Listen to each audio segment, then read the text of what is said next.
M தாயும் எனக்கருள் தந்தையும் நீ சிந்தா குளமானவை தீர்த்து எனையால் கந்தா கதிர்வேலவனே உமையால் மைந்தா குமரா மறைநாயகனே. இந்த பதிவுல இந்த பறவைகள்லாம் வீட்டுக்கு வந்தது அப்படின்னா தப்பி தவறி கூட விரட்டிடாதீங்க. இந்த பறவைகள்லாம் உங்க வீட்டுக்கு வருது அப்படின்னா மிகப்பெரிய அதிர்ஷ்டம் உங்களுக்கு வரப்போகுது அப்படிங்கிறத தெரிவிப்பதற்காக வருகின்றன. அது என்னென்ன அப்படிங்கிறத தெரிஞ்சுக்கலாம். இந்த வீடியோ பிடிச்சிருந்தது அப்படின்னா மறக்காம லைக் பண்ணுங்க, உங்க ஃப்ரெண்ட்ஸ்க்கெல்லாம் ஷேர் பண்ணுங்க. புதுசா பார்க்குறவங்க மறக்காம சப்ஸ்கிரைப் செய்யுங்க. இப்ப பதிவை பார்க்கலாம். பொதுவா இந்து மதத்துல பாத்தீங்கன்னா ஒவ்வொரு விலங்குகளும் பறவைகளும் ஒவ்வொரு தெய்வங்களோட ஒப்பிட்டு வணங்கப்படுகிறது.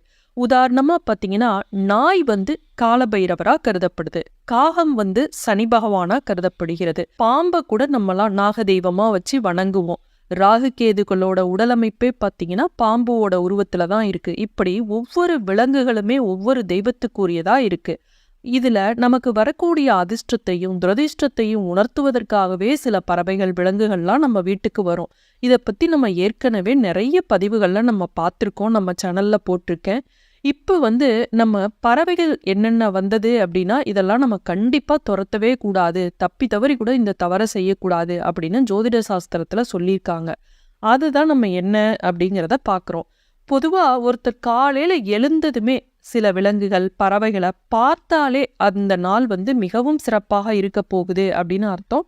நமக்கு வரப்போகிற அதிர்ஷ்டத்தை தெரிவிப்பதற்காக அதெல்லாம் வருது அப்படிங்கிறத குறிக்கும். அந்த நாள் ஃபுல்லாவே அனைத்துமே வெற்றிகரமா முடியும், நல்ல பணபரவு இருக்கும், நம்மளுடைய விருப்பங்கள்லாம் நிறைவேறும் அப்படின்னு சொல்லியிருக்காங்க. நம்ம ஏற்கனவே எந்த உயிரினங்கள் வீட்டிற்கு வந்தா அதிர்ஷ்டம் அப்படிங்கிறத பார்த்துருக்கோம். அதே போல காலையில கண் விழிக்கிறோம் அப்படின்னா எதுல நம்ம கண் விழிக்கிறப்ப அதிர்ஷ்டம் அப்படிங்கிறதையும் நம்ம பார்த்துருக்கோம்.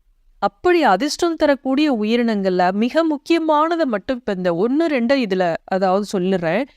நம்ம காலையில கண் விழிச்சதும் பசுமாடை பார்க்கறது அவ்வளவு மங்களகரமானதாக சொல்லப்படுது. ஏன்னா அந்த பசுமாட்டுல அனைத்து தெய்வங்களும் குடியிருக்குது. காமதேனுவாக இந்து மதத்துல நம்ம சொல்றோம் இல்லையா, இப்படிப்பட்ட பசுமாட்டை காலையில வெளியில போகும்போது நம்ம எதிரில் வருவதையோ பசுமாடு கன்றுக்குட்டியோடு இருக்கிறதையோ பார்த்தோம் அப்படின்னா அது ரொம்ப அந்த நாள் சிறப்பாக சொல்லப்படுகிறது. அதே போல ஆட்டு மந்தை ஒருத்தர் காலையில எழுந்ததும் வெளியே முக்கியமான வேலையா போறப்ப ஆட்டு மந்தைய பார்த்தோம் அப்படின்னா செய்ய போகும் வேலை வெற்றிகரமாக முடியும் அப்படின்னு சொல்லியிருக்காங்க. இதுவும் வர இருக்கக்கூடிய அதிர்ஷ்டத்தை கூறுவதாக சொல்லப்படுகிறது. அடுத்தது கருப்பு எறும்பு. கருப்பு எறும்பை காலையில கண் விழிச்சதும் நம்ம பார்க்குறோம். நம்ம கண்ணில் அது எதேச்சையா படணும், தேடி போய் பார்க்கறது இல்லை, எதேச்சையா படுது அப்படின்னா அந்த நாள் ரொம்ப அதிர்ஷ்டகரமானதாக இருக்கும். இந்த கருப்பு நிற எறும்புகளானது நீதியின் கடவுளான சனி பகவானுடன் தொடர்புடையதாக கூறப்படுகிறது.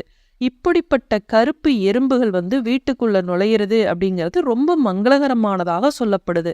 இந்த கருப்பு எறும்பை காலையில கண் விழிச்சதும் நம்ம பார்த்தோம் அப்படின்னா அந்த நாள் ஃபுல்லா நமக்கு வெற்றிகரமாகவும் அதிர்ஷ்டகரமானதாகவும் இருக்க போகுது அப்படின்னு சொல்லப்பட்டுள்ளது. அதே போல ஆமை புகுந்த ஊடு உருப்படாது அப்படின்னு சொல்றதெல்லாம் போய். வாஸ்து சாஸ்திரத்துல சீன வாஸ்து சாஸ்திரமான பெங் சுயின் படி ஆமை மங்களகரமான ஒன்றாக கருதப்படுது. அதனாலதான் ஆமை சிலையே பார்த்தீங்கன்னா வீட்டில் வச்சிருப்பாங்க. இப்பெல்லாம் ஆமை மோதிரத்தை கூட நிறைய பேர் கைகளில் விரல்களில் அணிந்திருக்கிறாங்க. அப்படிப்பட்ட ஆமையை ஒருவர் கண் விழித்ததும் பார்க்குறாங்க அப்படின்னா நீங்க நிறைய பணம் சம்பாதிக்க போறீங்க அப்படின்னு அர்த்தம். அந்த நாள் அதிர்ஷ்டகரமானதாக இருக்கும் அப்படின்னு சொல்லப்பட்டுள்ளது. சாதாரணமா பாத்தீங்கன்னா இந்த பறவைகள் தனக்கான உணவை தேடி சாப்பிட்டுட்டு தண்ணி குடிச்சிட்டு மரங்கள்ல கூடு கட்டி வாழும். சில பறவைகள் பாத்தீங்கன்னா எல்லாத்து வீட்டுக்கும் தினமும் கண்டிப்பா வரும். சில பறவைகள் பாத்தீங்கன்னா ரேரா எப்பயாவது யாருடைய வீட்டுக்காவது திடீர்னு வரும். அது மாதிரி வந்தது அப்படின்னா அது நல்லதா கெட்டதா இல்லையா அப்படின்னு நினைச்சு நம்ம பலரும் புலம்புவோம். இப்ப நம்ம எந்தெந்த பறவைகள் வந்தா வீட்டை விட்டு நம்ம விரட்டக்கூடாது, எந்த உயிரினங்கள் நமக்கு அதிர்ஷ்டம் வரப்போவதை குறிக்குது அப்படிங்கிறத தெரிஞ்சுக்கலாம். இப்ப இந்த பதிவுல நீங்க கேட்கக்கூடிய பறவைகள்லாம் உங்க வீட்டுக்கு வந்திருக்கா, உங்களுக்கு நல்லது நடந்திருக்கா, என்ன நடந்தது அப்படிங்கிறத மறக்காம கமெண்ட்ல தெரியப்படுத்துங்க. கிளி, காலையில எழுந்ததும் ஒருத்தர் கிளியை காண்பது அப்படிங்கிறது அதிர்ஷ்டகரமானதாக சொல்லப்படுது. ஏன்னா இந்த கிளியானது குபேரனோட தொடர்புடையது. மேலும் இது காமதேவனின் வாகனமாகவும் கூட உள்ளது. இப்படிப்பட்ட கிளிய காலையில அல்லது ஏதாவது முக்கியமான வேலை செய்ய தொடங்கும் முன்பு கண்டாலே அது ரொம்ப நல்ல அறிகுறியாக சொல்லப்படுகிறது. அந்த நாள்ல நீங்க செய்ய இருக்கக்கூடிய அனைத்து வேலைகளும் வெற்றிகரமாக முடிவடையும், திடீர் பணவரவு கிடைக்கும் அப்படிங்கறது அர்த்தம். இந்த கிளி அதிர்ஷ்டத்தை காட்டுவதற்காக வரப்போகின்ற ஒரு உயிரினம். அடுத்தது சிட்டுக்குருவி. சிட்டுக்குருவி வீட்டுக்குள்ள வந்தது அப்படின்னா நல்லது நடக்கும். அது மட்டும் இல்லாமல் வீட்டில் விரைவில் சுபகாரியங்கள் நடப்பதற்கான அறிகுறியாக இந்த சிட்டுக்குருவி வீட்டுக்கு வரும். குறையாத செல்வத்தை தரக்கூடிய ஒரு அதிர்ஷ்டம் நம்ம வீட்டுக்கு வரப்போகுது அப்படிங்கிறத ஒரு முக்கிய அறிகுறியா இந்த சிட்டுக்குருவி காண்பிக்குது. அடுத்தது புறா.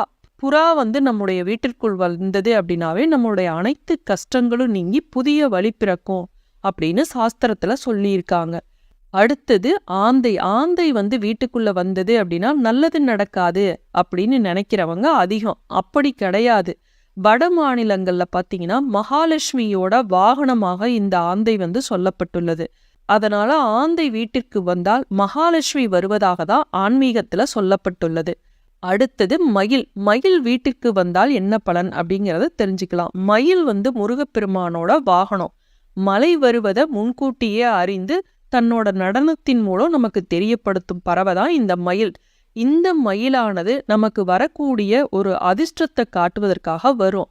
ஆனா இந்த மயில் நம்முடைய வீட்டிற்கு வந்தால் நமக்கு வரப்போகும் ஆபத்தை தடுப்பதற்காக வருகின்றது.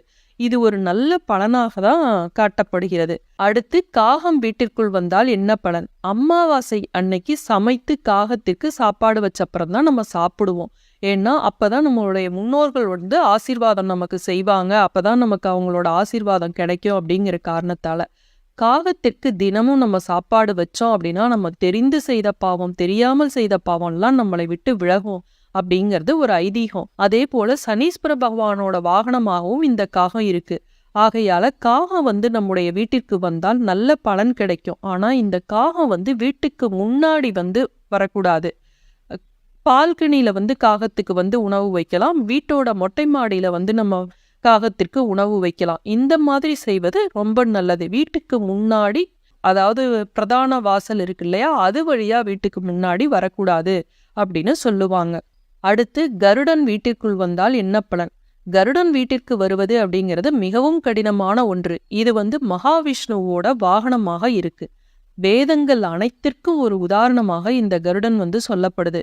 இவ்வளவு சிறப்பு கொண்ட இந்த கருடன் நம்ம வீட்டுக்குள்ள வந்தா மிகவும் அதிர்ஷ்டகரமானதாக சாஸ்திரத்துல சொல்லப்பட்டுள்ளது. ஆனால் இது வருவது அப்படிங்கிறது ரொம்ப ரொம்ப அரிதான ஒன்றாக சொல்லப்பட்டுள்ளது. பெருமாளே அர்ச்சனை செய்தோம் அர்ச்சாவதாரா மாமலை திருமாலே.